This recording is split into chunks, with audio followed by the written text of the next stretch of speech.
දුර පුතාලට සුබ සන්ධ්‍යාවක්. අපි අද පන්තිය පටන් ගන්නවා. අපි අද කතා කරන්න බලාපොරොත්තු වෙන්නේ ආලෝකයේ ප්‍රතිවර්ත්‍යතා මූලධර්මය කියන කොටස ගැන කතා කරන්න බලාපොරොත්තු වෙන්නේ.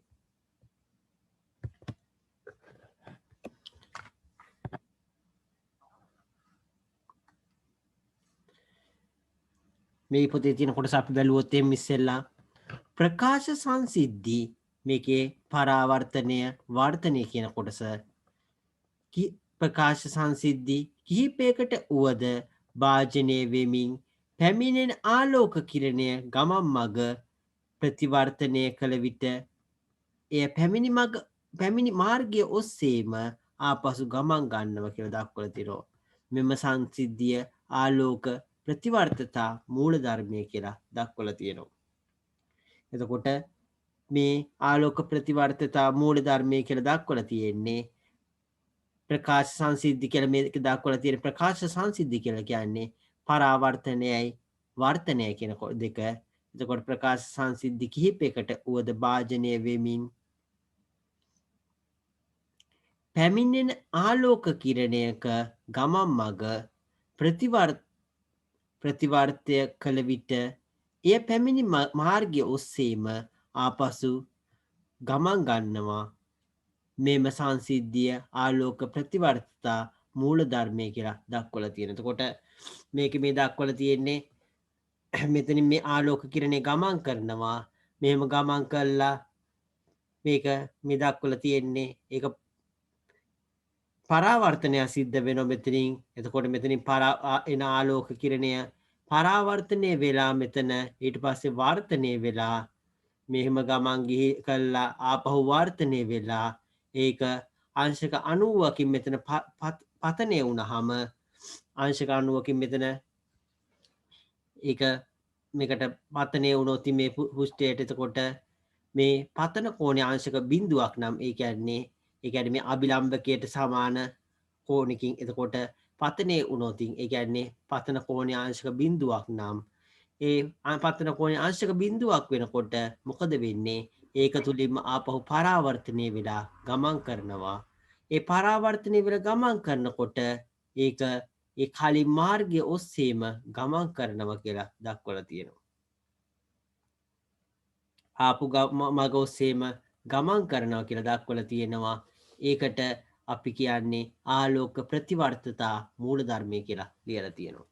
එතකොට ආපු මග දිගේම ආපහු ගමන් කරන ආකාරයට අපි ඒ ආලෝක කිරණේ ආපු ගමන් මග ඔස්සේම ආපහු ගමන් කරන්න අපි මේ සැලැස්සුවොතින් අන්තිම කොටසේදී එතකොට ඒක ඒ ආපු ගමන් මග ඔස්සේම ආපහු ගමන් කරනවා කියන එක තමයි මේක දක්වලා තියෙන්නේ. මෙතන මේ පරාවර්තනය වෙන අවස්ථාවක් තියෙනවා. ඊට පස්සේ වර්තනය අවස්ථා තියෙනවා. ඒව තුලින් එතකොට ඒක මුලින් ගමන් කරන මගේ එතකොට මේක අපි මෙතන මේ අංශක 90කින් මේ කියන්නේ මේ පුෂ්ඨයට ලම්බකව පතනය කළා අපි පරාවර්තනය කරොත් එතකොට ඒ පතන කෝණය එතකොට බිඳුවයි ඒක නිසා පරාවර්තනය වෙන ඒක ඒ මාර්ගය ඔස්සේම ගමන් කරනවා පරාවර්තනය වෙලා. එතකොට මේ කිරණය ආපහු කලින් ආපු ගමන් මග ඔස්සේම ගමන් කරන එකට තමයි මේ දක්වලා තියෙන්නේ ආලෝක ප්‍රතිවර්තතා මූලධර්මය කියලා.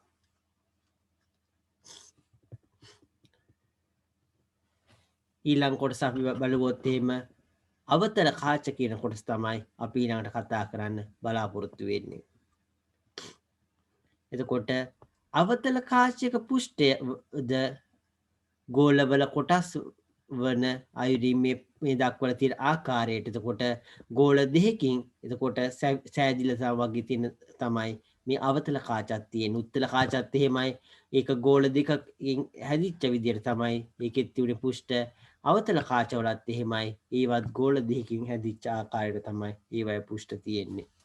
ඒක නිසා මේකේ මේ වක්‍රතා කේන්ද්‍ර එතකොට දෙකක් තියෙනවා. ඒ ගෝලකේ වල කේන්ද්‍ර එතකොට දෙකක් තියෙනවා. ඒ පුෂ්ඨ වක්‍ර පුෂ්ඨ දෙකක් තියෙන නිසා ඒවයි කේන්ද්‍ර ගෝලවල කේන්ද්‍ර දෙකක් තියෙනවා. එකක් C1 C2 කියලා දක්වලා තියෙන්නේ ඒ ගෝලවල කේන්ද්‍ර.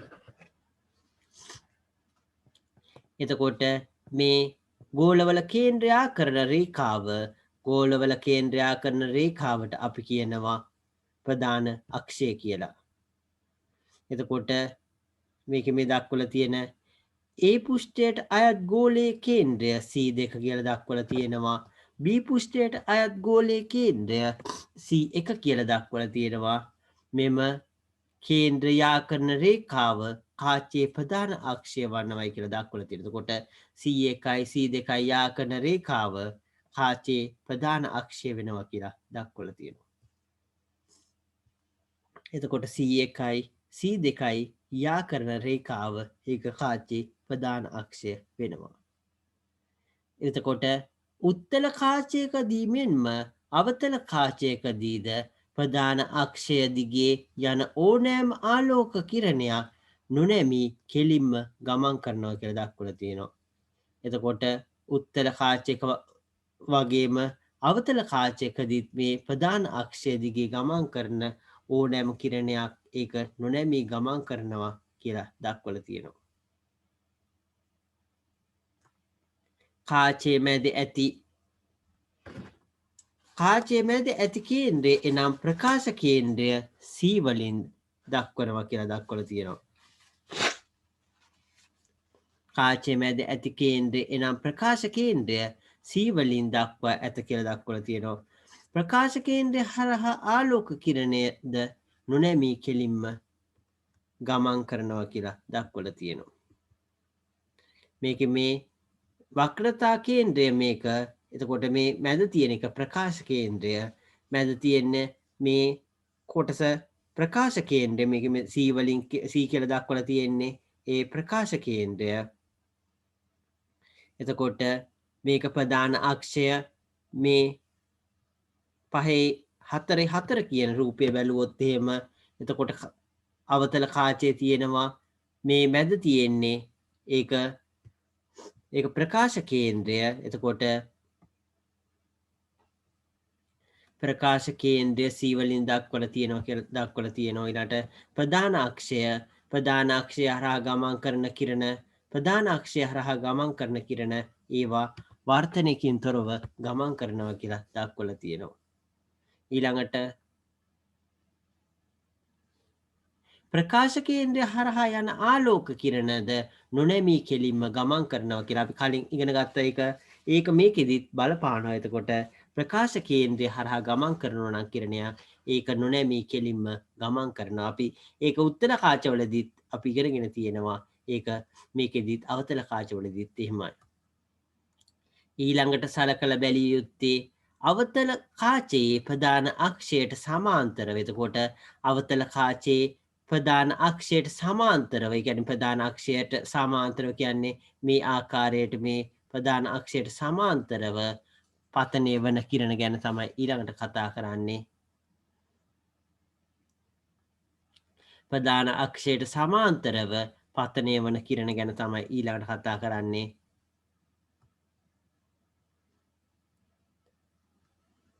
පහේ 4 රූපේ දක්වා පරිදි ඒවා කාචය තුලින් ගමන් කරන්නේ පිටතට විහිදෙමින් කියලා දක්වලා තියෙනවා. ඒ කියන්නේ අපසාරී කියලා. කලින් අවස්ථාවේදී ඒ උත්තල කාචයේදී අபிසාරී වුණා. මේ අවස්ථාවේදී අපසාරී වෙනවා. ඒ කියන්නේ මේක මෙහෙම මේ සමාන්තරව එන කිරණ මොකද්ද වෙන්නේ? නාභිය හරහා ගමන් කරනවා. ඒක උත්තල කාච නම් මේකෙදී අවතල කාචවල නම් කොහොමද ගමන් කරන්නේ? නාභියේ ඉඳන් එන විදියට ගමන් කරනවා. ඒක මතක තියාගන්න. එතකොට ඒක සමාන්තරව එනෝ නම් එක්ක නාභිය හරහා ගමන් කරන්න ඕනේ. මෙතන නාභිය තියෙනවා නම් එතන නාභිය හරහා ගමන් කරන්න ඕනේ. එහෙම නැත්නම් ඒක නාභියේ ඉඳන් එතකොට එන ආකාරයට නාභියේ ඉඳන් එන ආකාරයට ඒක විහිදෙන්න ඕන. මේකට අපි කියනවා අපසාරී වෙනවා කියලා. එකහු වෙනවා නම් මේකට අபிසාරී කියනවා. මේක ආකාරයට විහිදෙනවා නම් අපි ඒකට අපසාරී කියලා කියනවා.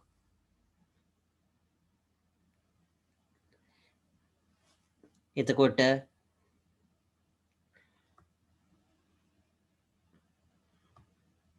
එනම් අපසාරී වෙනවා කියලා දක්වලා තියෙනවා.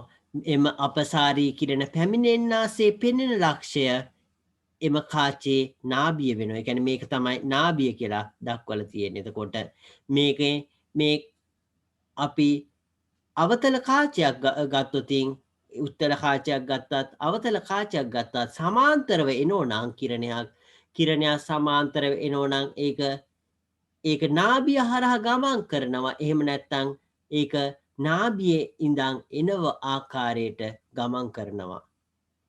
ඒ දෙකෙන් එකක් තමයි එතකොට අපි උත්තල කාචකදී නාභිය හරහා ගමන් කරනවා. ඊළඟට ඒක අවතල කාචවලදී නාභියේ ඉඳන් එන ආකාරයට ඒක විහිදෙනවා.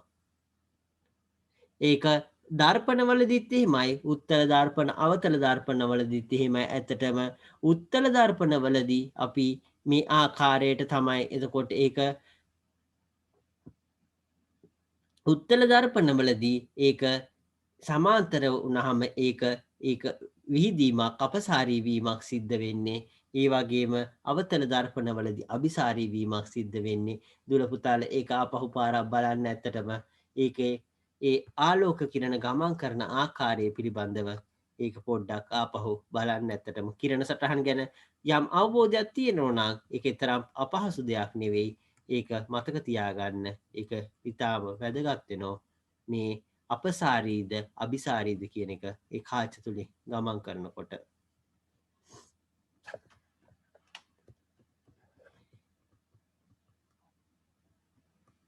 ඊළඟ කොටස බැලුවොත් එහෙම අවතල කාචයකින් සෑදෙන ප්‍රතිබිම්බ. අවතල කාචයකින් හැදෙන ප්‍රතිබිම්බ ගැන තමයි ඊළඟ කොටසේදී කතා කරන්නේ. අවතල කාචවලින් සෑදෙන ප්‍රතිබිම්බ. අවතල කාචවලින් සෑදෙන ප්‍රතිබිම්බ ලබා ගැනීමට 5/7 ක්‍රියාකාරකමේ යෙදෙමු කියලා දක්වලා තියෙනවා. එතකොට ක්‍රියාකාරකම 5/7 කියන එක බැලුවොත් එහෙම අවශ්‍ය ද්‍රව්‍ය වෙන්නේ මේ ක්‍රියාකාරකම 5/7ට අවශ්‍ය ද්‍රව්‍ය වෙන්නේ අවතල කාචයක් සුදු තිරයක් ඉටිපන්දමක් තමයි ඊට අවශ්‍ය වෙන්නේ. එතකොට 5/7 ක්‍රියාකාරකමට අවශ්‍ය ද්‍රව්‍ය වෙන්නේ අවතල කාචයක් අවශ්‍යයි, අවතල කාචයක් අවශ්‍යයි, සුදු තිරයක් අවශ්‍යයි, ඉටිපන්දමක් අවශ්‍ය වෙනවා. එතකොට ක්‍රියාකාරකම කරන ආකාරය බැලුවොත් එහෙම අවතල කාචයක් ඉදිරියේ දීප්ත වස්තුවක් අවතල කාචයක් ඉදිරියේ දීප්ත වස්තුවක් උදාහරණයක් විදිහට මේක දක්වලා තියෙන්නේ ඉටිපන්දමක් දැල්වපු ඉටිපන්දමක් තබා ගන්න කියලා දක්වලා තියෙනවා. එතකොට අවතල කාචයක් ඉස්සරහා මේ දීප්ත කියලා කියන්නේ ඒ ආලෝකෙ පිට කරන වස්තුවක්. එතකොට මේකේ ඉටිපන්දමක් හරි මොකක් රෝචයක් හරි මොකක් හරි එහෙම තියන්න කියන එක තමයි දක්වලා තියෙන්නේ. එතකොට මේකේ ඉටිපන්දමක් තියුවොත් එතකොට කාචේ විරුද්ධ පැත්තේ තිරයක් තබා කාචය සීරු මාරු කර තිරය මත ප්‍රතිබිම්බයක් ලබා ගැනීමට හැකිදැයි බලන්න කියලා දක්වලා තියෙනවා. එතකොට මේ අවතල කාචයක් ඉස්සරහා ඒ ඉටිපන්දමක් එහෙම නැත්නම් ඒ මොනවා හරි ආලෝකෙ පිටවන දෙයක් තියලා අනිත් පැත්තෙන් ඒක ඒ අතර තියෙන දුර ප්‍රමාණය ඒ කියන්නේ ඒ වස්තුවයි කාචයයි අතර තියෙන දුර ප්‍රමාණය වෙනස් කරලා මේ ප්‍රතිබිම්බය අපිට තිරයක් මතට ලබා ගන්න පුළුවන්ද කියන එක තමයි දක්වලා තියෙන්නේ. ඊළඟ කොටස බැලුවොත් එහෙම අවතල කාච වලින් තාත්වික ප්‍රතිබිම්බ හැදෙන්නේ නැහැ. ඒ කියන්නේ අවතල කාචයකින් අපිට ඒ ප්‍රතිබිම්බය හැදෙන ප්‍රතිබිම්බය අවතල කාචයකින් සෑදෙන ප්‍රතිබිම්බය ඒ ආලෝක කිරණ ඒ ප්‍රතිබිම්බය ආලෝක කිරණ ගමන් කරන්නේ නැහැ මේ ප්‍රතිබිම්බය තුලින්. ඒක තමයි මේ එතකොට මේ තාත්වික ප්‍රතිබිම්බයක් හැදෙන්නේ නැහැයි කියලා කියන්නේ ඇත්තටම ඒකේ ආලෝක කිරණ ඒ ප්‍රතිබිම්බය තුලින් ගමන් කරන්නේ නැහැ කියන එක. අවතල කාච වලින් තාත්වික ප්‍රතිබිම්බ නොසේදෙයි කියලා දක්වලා තියෙනවා. අවතල කාච වලින් ප්‍රතිබිම්බ ලබා ගැනීම සඳහා කල යුත්තේ අවතල කාච තුලින් එම වස්තුව දෙස බැලීමයි කියලා දක්වලා තියෙනවා. අවතල කාච වලින් එතකොට ප්‍රතිබිම්බ ලබා ගන්න කරන්න ඕන මොකද්ද? අවතල කාච තුලින් එම වස්තුව දෙස බැලීම කියලා දක්වලා තියෙනවා. එවිට වස්තුව කුඩා වී පෙනෙනවා කියලා දක්වලා තියෙනවා. එතකොට වස්තුව ඒ අවතල කාචයක් තුලින් බැලුවහම අපිට ප්‍රතිබිම්බය ලැබෙනවා. එතකොට මේ ප්‍රතිබිම්බය තුලින් ආලෝක කිරණ ගමන් කරන්නේ. ඒක නිසා අපි ඒකට අතාත්වික ප්‍රතිබිම්බයක් කියනවා. ඒ වගේම මේ ප්‍රතිබිම්බය කුඩාවට පෙනෙන්නේ කියලා දක්වලා තියෙනවා. එතකොට මේ අතාත්වික ප්‍රතිබිම්බයක් ඒ වගේම කුඩා කියන එක මේක දක්වලා තියෙනවා. අවතල කාචයක් ඉදිරියේ වස්තුවක් කවර දුරකින් තිබුණද කාචය තුලින් දැකගත හැක්කේ කුඩා උඩුකුරු අතාත්වික ප්‍රතිබිම්බයක් කියලා දක්වලා තියෙනවා. එතකොට කාචයේ ඒ කොච්චර දුරකින් වස්තුව තියුවත් වැඩක් නැහැ. අපිට දැක ගන්න පුළුවන් වෙන්නේ කුඩා උඩුකුරු අතාත්වික ප්‍රතිබිම්බයක් කියලා දක්වලා තියෙනවා. එතකොට කුඩා උඩුකුරු අතාත්වික ප්‍රතිබිම්බයක් කියලා දක්වලා තියෙනවා. එතකොට කාචයෙන් අපිට දැක ගන්න පුළුවන් වෙන්නේ එතකොට කුඩා උඩුකුරු ප්‍රතිබිම්බයක්. එතකොට ඒක කුඩායි ප්‍රමාණයෙන් ඒ වගේම අතාත්විකයි කියලා දක්වලා තියෙනවා.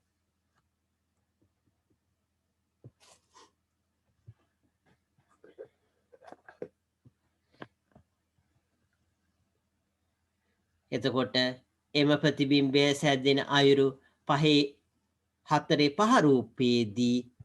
රූපයේදී ඇති කිරණ සටහනින් දැක්වෙනවා කියලා දක්වලා තියෙනවා. එතකොට මේ ප්‍රතිබිම්බය මේ තියෙන්නේ ඒ ඉටිපන්දමක් හරි මොකක් හරි එහෙම වස්තුවක්. ඒකෙන් එන ඒ ආලෝක කිරණ කොහොමද ගමන් කරන්නේ?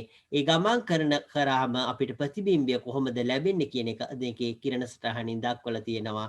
දූල පුතාලා කලින් ඉගෙනගෙන තියෙනවා. එතකොට වස්තුවක් ඒක ප්‍රකාශ කේන්ද්‍රය හරහා ගමන් කරනවා නම් එතකොට ඒක වර්තනයකින් තොරව ගමන් කරනවා කියලා කතා කරා. සමාන්තරව එනවා නම් ඒක ඒ නාභියේ ඉඳන් ආව වගේ ඒක අපසාරී වෙලා ගමන් කරනවා කියලා කතා කරා. එතකොට මේ කිරණ දෙක ඇන්දහම අපිට පුළුවන් ඒ කිරණ දෙකිනුත් මේ ප්‍රතිබිම්බය කියන එක ඒ කිරණ දෙක ඡේදනය වෙන ස්ථානය එතන තමයි ප්‍රතිබිම්බය හැදෙන්නේ කියන එක අපිට බලා ගන්න පුළුවන්.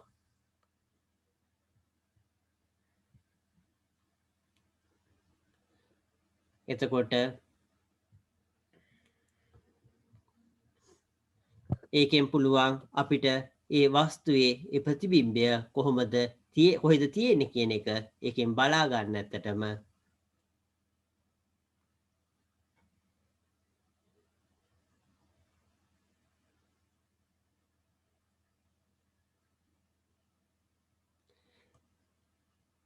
එතකොට අපි ඊළඟ කොටස බැලුවොත් එහෙම විශාලක කාචය හෙවත් සරල අන්වීක්ෂය කියලා දක්වලා තියෙන. එතකොට විශාලක කාචය හෙවත් සරල අන්වීක්ෂය කියන එක අපි ඊළඟට කතා කරන්න බලාපොරොත්තු වෙනවා.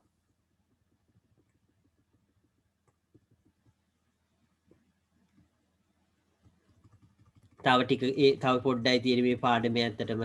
එතකොට අපි අන්තිමට කතා කරන්නේ මේ විශාලක කාචය හෙවත් සරල අන්වීක්ෂය කියන කොටස.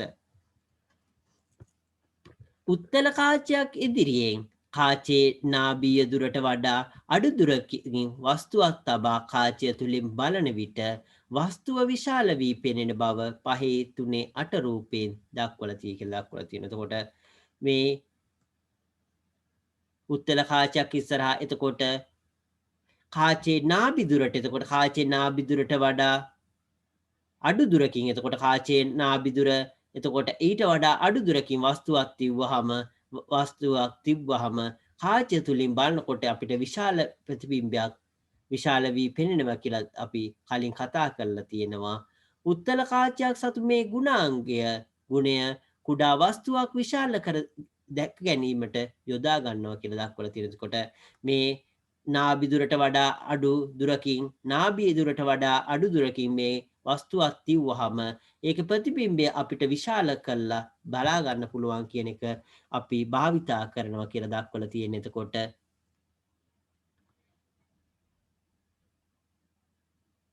ඒක අපිට කුඩා වස්තුවක්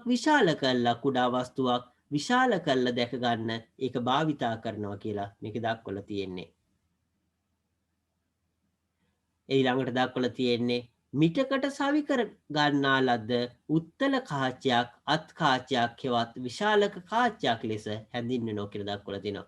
දූල පුතාලා සමහරලාට දැකලා ඇති පොත් පොත් එහෙම ඊළඟට පත්තර එහෙම බලන්න මේ වගේ මෙතන මිටක් හයි කරලා මෙහෙම මේ වගේ කාචයක් එතකොට මේ වගේ කාචයක් මැද කාචයක් තියෙන උත්තල කාචයක් මේක පත්තරයක් එහෙම කියවනකොට ඒ උඩින් තියලා අපිට ලොකු කරලා බලන්න පුළුවන් මේකට අපි කියනවා අත් කාචය කියලා.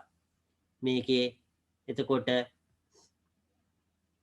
මිටකට සවි කරපු ඒ උත්තල කාචයක් මිටකට සවි කරපු උත්තල කාචයක් එතකොට අපි මේකට අපි කියනවා අත් කාචය හෙවත් විශාලක කාචය කියලා. එය සරල අන්වීක්ෂයක් ලෙස හැඳින්වෙන එක මේ අත්කාජයට අපි සරල අන්වීක්ෂය කියලා කියන එකන්නේ විශාල කල්ල පෙන්වන්න දෙයක් කුඩා දෙයක් විශාල දෙයක් ගල්ල පෙන්වන එකට අපි අන්වීක්ෂය කියනවා මේක ඉතාම පහසුවෙන් හදන්න පුළුවන් දෙයක් නිසා අපි මේකට සරල අන්වීක්ෂය කියලා හඳුන්වනවා මෙම අවස්ථාව සඳහා කිරණ සටහන් පහේ 4-6 රූපේ දැක්වෙනවා කියලා දක්වලා තියෙනවා කුඩා සතුන් මල්වල කොටස් ආදිය විශාල කර බැලීම සඳහා විශාලක කාච භාවිතා කරනවා කියලා දක්වලා තියෙනවා. එතකොට මේ ප්‍රතිබිම්බය කියන එක මෙතන මේ වස්තුව නාභියයි ඒ කාචයයි අතර වස්තුව තියන්නේ නාභියයි කාචයයි අතර වස්තුවක් තියලා ඒක අපි බැලුවහම අපිට ඒ විශාල ප්‍රතිබිම්බයක් ලැබෙනවා කියන එක මේක දක්වලා තියෙනවා. ඒක දූල පුතාලත් කිරණ සටහන් ඇන්දාම බලා ගන්න පුළුවන්. ඒක තමයි මේ සරල අන්වීක්ෂය එහෙම නැත්නම් මේ අත්කාචයේ ඒ අත්කාශය කොහොමද වැඩ කරන්න කියන එක මේ ආකාරයට තමයි ඒක භාවිතා වෙන්න කියන එක දූල පුතාලට අවබෝධ කරගන්න පුළුවන්. එතකොට මේ අත්කාශය එහෙම නැත්නම් සරල අන්වීක්ෂය කියන එක ඒක වැඩ කරන්නේ ඒ දූල පුතාලා මේ පාඩමේදී මුලින් ඉගෙන ගත්තුයේ උත්තල කාචයක නාභියයි ඒ උත්තල කාචය අතර වස්තුවක් තිබ්බහම ඒ වස්තුව විශාල වෙලා පේනවා කියන එක භාවිතා කරලා තමයි මේ අත්කාචය නිර්මාණය කරලා තියෙන්නේ. ඊළඟ කොටස බැලුවොත් එහෙම අමතර දැනුමට කියන කොටස අපි ඊළඟට බැලුවොත් එහෙම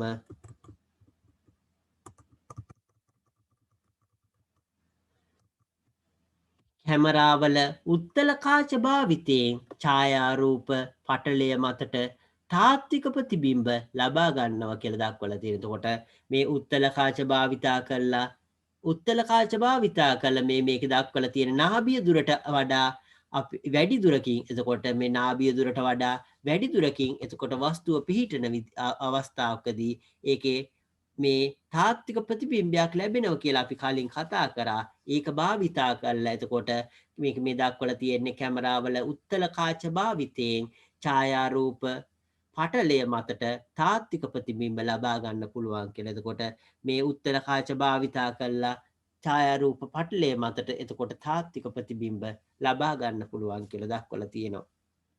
ඊළඟට උත්තල කාචය සීරු මාරු කිරීමේදී ඡායාරූප පටලය හා උත්තල කාචය අතර දුර වෙනස් වෙනවා කියලා දක්වලා තියෙනවා. එතකොට මේ උත්තල කාචය එතකොට ඒවා එහාට මෙහාට කරලා ඒ කියන්නේ සීරු මාරු කරනවා කියලා කියන්නේ එහාට මෙහාට කරනවා. එතකොට ඒ උත්තල කාච සීරු මාරු කරාම ඡායාරූප පටලය හා උත්තල කාච අතර දුර වෙනස් වෙනවා කියලා දක්වලා තියෙනවා. එතකොට මේ උත්තල කාචය එහාට මෙහාට කරාම මේ ඡායාරූප පටලයයි ඒ මෙතන තියෙන මේ දුර ප්‍රමාණය ගැන කතා කරන්නේ ඡායාරූප පටලයයි උත්තල කාචය අතර තියෙන දුර වෙනස් වෙනවා කියලා දක්වලා තියෙනවා. එමගින් විවිධ දුරවල ඇති වස්තුවෙන්හි ප්‍රතිබිම්බයක් ඡායාරූප පටලය මතට නාභිගත කරන්න පුළුවන් කියලා දක්වලා තියෙනවා. එතකොට ඒක භාවිතා කරලා විවිධ දුරවල තියෙන වස්තු ඒ කියන්නේ විවිධ දුරවල තියෙන වස්තු පැහැදිලි ප්‍රතිබිම්බයක් එතකොට පැහැදිලි ප්‍රතිබිම්බයක් ඡායාරූප පටලය මතට නාභිගත කරන්න පුළුවන් කියලා දක්වලා තියෙනවා. ඊළඟ කොටස බැලුවොත් එහෙම පියවි ඇසට නොපෙනෙන ශුද්ධ වස්තුන් විශාල කර බැලීම සඳහා සංයුක්ත අන්වීක්ෂය යොදා ගන්නවා කියලා දක්වලා තියෙනවා. එතකොට පියවි ඇසට ඒ කියන්නේ අපේ ඇහැට පේන්නේ නැති ඊටා කුඩා වස්තුන් එතකොට ඒවට තමයි ශුද්‍ර කියන්නේ ඊටාම කුඩා කියන එක. ශුද්‍ර වස්තුන් විශාල කර බැලීම සඳහා සංයුක්ත අන්වීක්ෂය එතකොට සංයුක්ත කියලා කියන්නේ මේ මේ කාච කීපයක් එතකොට එක්කහු කරලා තියෙන එතකොට සංයුක්ත අන්වීක්ෂය යොදා ගන්නවා කියලා දක්වලා තියෙනවා. උපනෙත හා අවනෙත නමින් හැඳින්වෙන කාච දෙකක් මේකේ භාවිතා වෙනවා කියලා. ඒ කියන්නේ උපනෙත කියලා එකක් තියෙනවා. අවනෙත කියලා මේ කාචයක් තියෙයි කියලා දක්වලා තියෙනවා. එතකොට කාච දෙකක් භාවිතා කරනවා කියලා දක්වලා තියෙනවා. මෙම කාච සංයුත්තය මගින් ඊතා වැඩි විශාලනයක් ලබා ගන්න පුළුවන් කියලා දක්වලා තියෙනවා. එතකොට උපනෙත කියන එකයි ඊළාට අවනෙත කියලා. ඒකට මේ කාච දෙකක් භාවිතා කරනවා කියලා දක්වලා තියෙනවා. මේකෙන් ඊතා වැඩි විශාලනයක් තියෙන එතකොට ප්‍රතිබිම්බයක් ලබා ගන්න පුළුවන් කියලා දක්වලා තියෙන කාච දෙකක් භාවිතා කළා. අපි මේ කොටස සාරාංශගත කරෝතින් මේක ඇත්තටම අපි ඉගෙන ගත්තේ පරාවර්තනය ඉගෙන ගත්තා වර්තනය ඉගෙන ගත්තා. පරාවර්තනය කියන එක අපි ඒ තල දර්පණ කියන එක ඉගෙන ගත්ත ඇත්තටම ඊළාට වක්‍ර දර්පණ කියන ඒවා උත්තල දර්පණ අවතල දර්පණ කියන ඒවා ඊළඟට කාච වලදී අපි ඉගෙන ගත්තා උත්තල කාච ඉගෙන ගත්තා අවතල කාච ගැන ඉගෙන ගත්ත. එතකොට මේ අවස්ථාවේදී අපි උත්තල කාච අවතල කාච උත්තල දර්පණ අවතල දර්පණ කියන ඒවායි සමානකම් තියෙනවා. ඒවා හොඳින් මතක තියාගන්න. ඒක තුලින් දූල පුතාලට පහසුවෙන් පුළුවන් මේවා අවබෝධ කරගන්න. ඇත්තටම ඒ කිරණ සටහන් අඳින ආකාරය අමතක වුණත් ඒ කිරණ සටහන් අඳින ආකාරය මතක නම් අනිවාර්යයෙන්ම ඒක මතක් කරගන්න පුළුවන් පොඩි වෙලාවකදී. ඒක නිසා කිරණ සටහන් අඳින ආකාරය ඒවා මතක තියාගන්න ඒක ඊටාම වැදගත් වෙනවා මේ කොටසේදී. ඇත්තටම අපි සාරාංශගත කරෝතින් මෙතෙක් වෙලා කතා කරපු දේවල් තල දර්පණ සහ වක්‍ර දර්පණ යනුවෙන් දර්පණ වර්ග දෙකක් තියෙයි කියලා දක්වලා තියෙනවා. එතකොට තල දර්පණ ඊළාට වක්‍ර දර්පණ කියන එක ඊළාට වක්‍ර දර්පණ කියන ඒවා නැවතත් බෙදෙනවා කියලා අපි කතා කරා. ඒවා නැවතත් අවතල දර්පණ හා උත්තල දර්පණ විදිහට වර්ග දෙකකට බෙදෙනවා කියලා කතා කරා. තල දර්පණ ඉදිරියෙන් තැබූ වස්තුවකින් සෑදෙන ප්‍රතිබිම්බ අතාත්විකයි කියලා දක්වනවා. එතකොට තල දර්පණයක් ඉදිරියෙන් තබපු වස්තුවකින් හැදෙන ප්‍රතිබිම්බය එතකොට ඒක අතාත්විකයි කියලා අපි කතා කරා. එතකොට ඒ වගේම ප්‍රමාණයෙන් සමානයි ඒ වගේම උඩුකුරුයි කියලා අපි කතා කරා. එතකොට තල දර්පණයකින් හැදෙන ප්‍රතිබිම්බයක් එතකොට අතාත්විකයි ප්‍රමාණයෙන් සමානයි ඒ වගේම උඩුකුරුයි කියලා අපි කතා කරා. ඊළඟට පතන කිරණයත් පරාවර්තන කිරණයත් ඒ අභිලම්භයත් ඒ පතන කිරණයයි පරාවර්තන කිරණයයි අභිලම්භයයි කියන මේවා එකම තලයක පිහිටනවා කියලා අපි ඒක කතා කරා. එතකොට පතන කිරණයි පරාවර්තන කිරණයි මේ පතන ලක්ෂයේදී ඇති අභිලම්භය කියන එකයි ඒක එකම තලයක පිහිටනවා කියලා අපි කතා කරා. ඊළඟට තල දර්පණ වලින් ප්‍රතිබිම්බ හැදෙනකොට ඒකේ පතන කෝණයත් පරාවර්තන කෝණයත් ඒක සමාන වෙනවා කියලා අපි කතා කරා.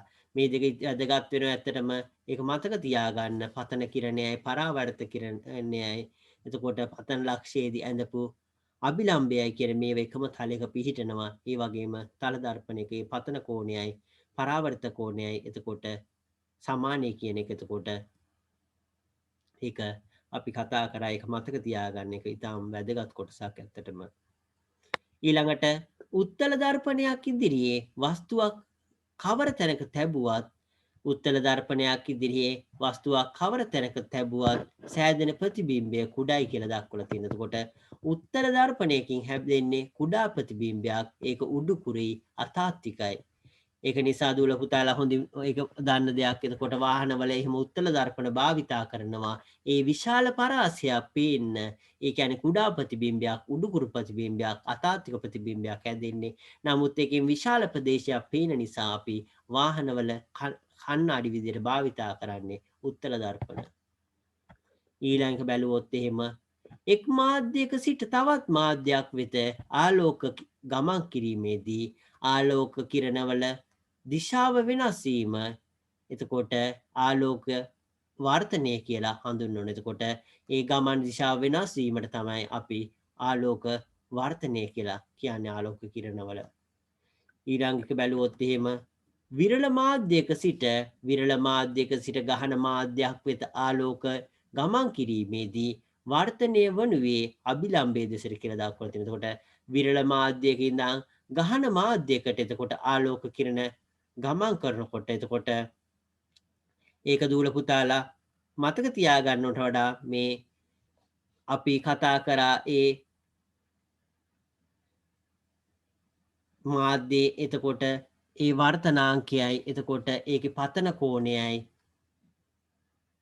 ඊළඟට දෙවෙනි මාධ්‍යයේ වර්තනාංකයයි ඒකේ පතන කෝණයයි මේ වර්තන කෝණයයි අතර ඒ සම්බන්ධය අපි කතා කරා කලින් අවස්ථාවේදී. එතකොට ඒකෙන් පුළුවන් ඒක මතක තියාගන්න ඇත්තටම එතකොට එක් මාධ්‍යයක සිට තවත් මාධ්‍යයකට එතකොට ආලෝකය ගමන් කරනකොට ආලෝක කිරණවල සිදුවන දිශා වෙනස් වීම නැමීම කියලා දක්වලා තියෙන. එතකොට ආලෝකයේ වර්තනය කියලා කිව්වා. විරල මාධ්‍යයක ඉඳන් ගහන මාධ්‍යයකට එතකොට විරල මාධ්‍යයක් කියන එක මේක විරල මාධ්‍ය කිව්වොත් මේක ගහන මාධ්‍ය කිව්වොත් එහෙම එතකොට මේ N2 කියන එක ගහන මාධ්‍ය කිව්වොත් එහෙම මේක විරල මාධ්‍ය කිව්වොත් එහෙම විරල කියන්නේ එතකොට ඒ වර්තනාංකය අඩු කියන එක ගහන කියන්නේ වර්තනාංකය වැඩි කියන එක. එතකොට එහෙම වෙනකොට මොකද වෙන්නේ ආලෝකය ගමන් කරනකොට වර්තනය වෙලා අභිලම්බයේ දෙසට ගමන් කරනවා කියලා දක්වලා තියෙනකොට ගහන මාධ්‍යයේදී ආලෝකයේ අභිලම්බයේ දෙසට වෙනවා කියන්නේ පතන ඒ වර්තන කෝණය කුඩයි කියන එක තමයි දක්වලා තියෙන්නේ. මෙතන මේ වර්තනාංකය කියන එක වර්තනාංකය කියන එක අඩු නම් මේ සයින් අගේ ඒ කියන්නේ මේ කෝණය මෙතන මේ පතන කෝණය ඒක වැඩි වෙන්න ඕන. ඒ වගේම වර්තනාංකය කියන එක වැඩි නම් මොකද වෙන්නේ මේ වර්තන කෝණය මොකද වෙන්න ඕන අඩු වෙන්න ඕන. එතකොට වර්තන කෝණය අඩු වෙනවා කියලා කියන්නේ අපි මෙහෙම මාධ්‍ය දැක්කොත් එහෙම N1 කියන්නේ ඊළඟට N2 කියන එක දැක්කොත් එහෙම N2 විශාල වෙනෝ නම් N1ට වඩා එතකොට මෙතන අපි දැක්වුවොත් එහෙම මෙතන පතන කෝණය එතන විශාලයි මෙතන I1 ඊළඟට මෙතනදී ඒ වර්තන කෝණය බැලුවොත් ඒක මෙතන මේ මම දක්වපු එක මෙතන මේ කෝණය ඒක R කියලා දැක්වුවොත් එතකොට මේක N1 කුඩයි N2 නම් එතකොට මේකෙදී I විශාලයි R වෙනවා. එතකොට මේකෙදී එකක් විශාල නම් එතකොට මේකෙදී පතන ඒ වර්තනාංකය විශාල වෙනකොට ඒකේ කෝණය කුඩා වෙනවා. වර්තනාංකය කුඩා වෙනකොට කෝණය විශාල වෙනවා. එතකොට මේ සයින් වලින් සම්බන්ධ වුණාම මේ ආකාරයට එතකොට අපිට කියන්න පුළුවන් ඇත්තටම. එතකොට ඒක තමයි මේකේ මේ කියලා තියෙන්නේ. එතකොට විරල මාධ්‍යයක් වෙනකොට ඒකේ ඒ වර්තනාංකය කුඩයි එහෙනම් ඒකේ කෝණය වැඩි වෙන්න ඕන. ගහන මාධ්‍යයක් නම් එතකොට ඒකේ ඒ වර්තනාංකය වැඩි. එතකොට මොකද වෙන්නේ කෝණය අඩු වෙන්න ඕන. ඒක තමයි අභිලම්බයේ දෙසට නැමිනවා කියලා දක්වලා තියෙන්නේ. වර්තනය වෙනවා කියලා දක්වලා තියෙන්නේ. ගහන මාධ්‍යයක සිට විරල මාධ්‍යයක් වෙත ආලෝක කිරණ ගමන් කිරීමේදී වර්තනයේ සිදුවන්නේ අභිලම්බයෙන් ඉවතට කියලා දක්වලා තියෙනවා. ඒක මේ කොටස ඇත්තටම ඒක දූල පුතාලා සමීකරණය මතක තියාගන්න එක ඉතාම වැදගත් වෙයි. මෙහෙම මතක තියාගත්තයි කියලා ඒක අමතක වෙන්න පුළුවන්. සමීකරණයෙන් මතක තියාගන්න එක වැදගත් වෙනවා. ඊළඟට දක්වලා තියෙන්නේ පතන කිරණයත් වර්තන කිරණයත් පතන ලක්ෂයේදී අභිලම්බයත් යන මේවා එකම තලයක පිහිටනවා. ඒ කියන්නේ අපිට කලින් අවස්ථාවේදී අපි කතා කරපු ඒ පරාවර්තනය වන අවස්ථාවේ පරාවර්තන නියමයි. එතකොට මේකයි සමානතා ඇත්තටම මේක. එතකොට පතන කිරණය කලින් අවස්ථාවේදී පරාවර්තන කිරණය ඊළඟට පතන ලක්ෂයේදී ඇඳපු අභිලම්බයකම තලයක තියෙනවා කියලා කතා කරා. මෙතන එතකොට මෙතනදී පතන කිරණයයි වර්තන කිරණයයි පතන ලක්ෂයේදී අඳපු අභිලම්භයයි කියන මේවා එකම තලයක තියෙනවා කියලා අපි වර්තන අවස්ථාවේදී කතා කරනවා. මෙතන වර්තනාංකය කියන එක වර්තනාංකය කියන එක එතකොට පතන කෝණයේ සයිනයයි වර්තන කෝණයේ සයිනයේ අගේ අතර තියෙන මේ ආකාරයේ සම්බන්ධයක් තියෙයි කියලා දක්වලා තියෙනවා. නමුත් අපි කලින් කතා කරපු මේ සමීකරණය ඒක මතක තියාගත්තාම මේක ඇත්තටම ඒකේ එක පැත්තක් එතකොට ඒක වාතය කියලා කරොතින් එතකොට එක කියලා වෙන්නේ. එතකොට ඒ අවස්ථාවේදී හරිනම් රික්තය කියන එක තමයි. නමුත් රික්තයයි වාතය අතර ලොකු වෙනසක් නැති නිසා අපි එක කරාම එතකොට ඒකෙන් අනිත් පැත්තේ තියෙන එකේ එතකොට වර්තනාංකය කියන එක අපිට ගන්න පුළුවන් ඇත්තටම. ඒක නිසා මේක මතක තියාගත්තොත් අපිට පුළුවන් මේකෙදී අපිට ඒකේ වර්තනාංකය කියන මේක සමීකරණය මේකින් ලබා ගන්න. ඒක නිසා කලින් සමීකරණය මේ සමීකරණය මතක තියාගත්තාම ප්‍රමාණවත් වෙයි කියලා මං හිතනවා. ඊළඟ කොටස බැලුවොත් එහෙම ගහනතර මාධ්‍යක සිට විරලතර මාධ්‍යයක් වෙත ආලෝකය ගමන් කරන අවස්ථාවකදී පතන කෝණයේ යම් අගයකදී වර්තන කිරණය මාධ්‍ය දෙක හමුවන පුෂ්ඨය දිගේ ගමන් කරනවා කියලා දක්වලා තියෙනවා. එතකොට ගහනතර මාධ්‍යක ඉඳන් විරලතර මාධ්‍යයක් වෙත එතකොට ගහන මාධ්‍යක ඉඳන් විරලතර මාධ්‍යයක් වෙත ආලෝකය ගමන් කරන අවස්ථාවකදී පතන කෝණයේ යම් අගයකදී වර්තන කිරණය මාධ්‍ය දෙක හමුවන පුෂ්ඨය දිගේ ගමන් කරනවා කියලා දක්වලා තියෙනවා. කියන්නේ ඒ එක් පතන කෝණයකදී එතන වර්තන කෝණය අංශක 90ක් වෙනවා කියන එක තමයි ඒ දක්වලා තියෙන්නේ. එතකොට වර්තන කෝණය අංශක 90ක් වෙන අවස්ථාව ගැන කතා කරන්නේ. අපි ඒ කෝණයට ඒ අවස්ථාවේදී පතන කෝණයට කියනවා අවදි කෝණය කියලා. ඒ කියන්නේ වර්තන කෝණය අංශක 90ක් වෙනකොට පතන කෝණයට තමයි අපි කියන්නේ ඒකේ අවදි කෝණය කියලා. ඊළඟ කොටස බැලුවොත් එහෙම ගහන මාධ්‍යක සිට විරලතර මාධ්‍යයකට ආලෝකය ගමන් කිරීමේදී පතන කෝණය අවදි කෝණයට වඩා වැඩි වූ විට ආලෝක කිරණ ගහනතර මාධ්‍ය තුළටම පරාවර්තනය වීම පූර්ණ පරාවර්තනය කියලා පූර්ණ අභ්‍යන්තර පරාවර්තනය කියලා දක්වන කියලා කියන්නේ මේ අවදි කෝණය කියන්නේ එතකොට ඒ පතන කෝණයක් තියෙනවා පතන කෝණය එතකොට යම් පතන කෝණයකදී මේ වර්තන කෝණය අංශක 90ක් වෙන අවස්ථාව එතකොට මේකට අපි කියනවා අවදි කෝණය කියලා. එතකොට අවදි කෝණයට වඩා වැඩි කෝණයකින් මේක පතනය වුණොත් මොකද වෙන්නේ? ඒක පූර්ණ අභ්‍යන්තර පරාවර්තනයකට භාජනය වෙනවා. එතකොට ඒක තමයි මේ දක්වලා තියෙන්නේ. ඊළඟට ප්‍රකාශ තන්තු තුලින් ආලෝකය ගමන් කරන්නේ පූර්ණ අභ්‍යන්තර පරාවර්තනයකට භාජනය වෙමින් කියලා දක්වලා තියෙනවා. එතකොට ප්‍රකාශ තන්තු වලින් එතකොට ආලෝකය ගමන් කරන්නේ මේ පූර්ණ අභ්‍යන්තර පරාවර්තනයකට භාජනය වෙමින් කියලා දක්වලා තියෙනවා. ඊළඟ කොටස බැලුවොත් එහෙම දී උත්තල කාච, දී අවතල කාච, තල උත්තල කාච, තල අවතල කාච ආදී වශයෙන් කාච වර්ග තියෙයි කියලා දක්වලා තියෙනවා. එතකොට දෙපැත්තම උත්තලද එක පැත්තක් උත්තල අනිත් පැත්ත තලයක්ද කියන එක තමයි මේක දක්වලා තියෙන්නේ. එතකොට දී උත්තල, දී අවතල, තල උත්තල, තල අවතල කියන ඒ වගේ කාච තියෙයි කියන එක තමයි මේක දක්වලා තියෙන්නේ. දී උත්තල කාචයක් ඉදිරියේ වස්තුවක් කවර තැනක තැබුවද සෑදෙන ප්‍රතිබිම්බය කුඩයි කියලා දක්වලා තියෙනවා. එතකොට දී අවතල කාචයක් ඉස්සරහා කවර තැනක ඒ වස්තුවක් තිව්වත් එතකොට සෑදෙන ප්‍රතිබිම්බය කුඩයි උඩුකුරුයි අතාත්තිකයි.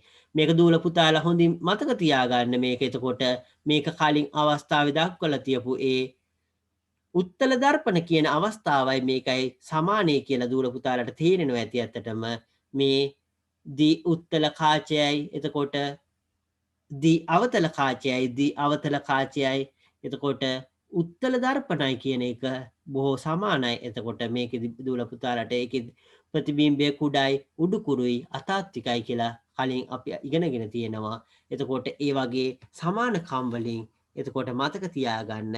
එතකොට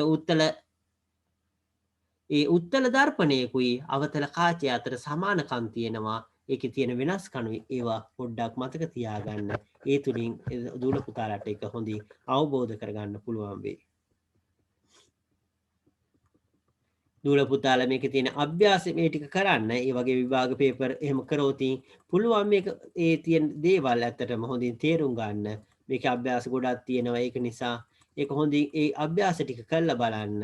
ඒක එතකොට මේ පාඩම ගැන පොඩ්ඩක් දැනුම තව වර්ධනය වෙයි. ඒ ටික කරොත් එහෙම.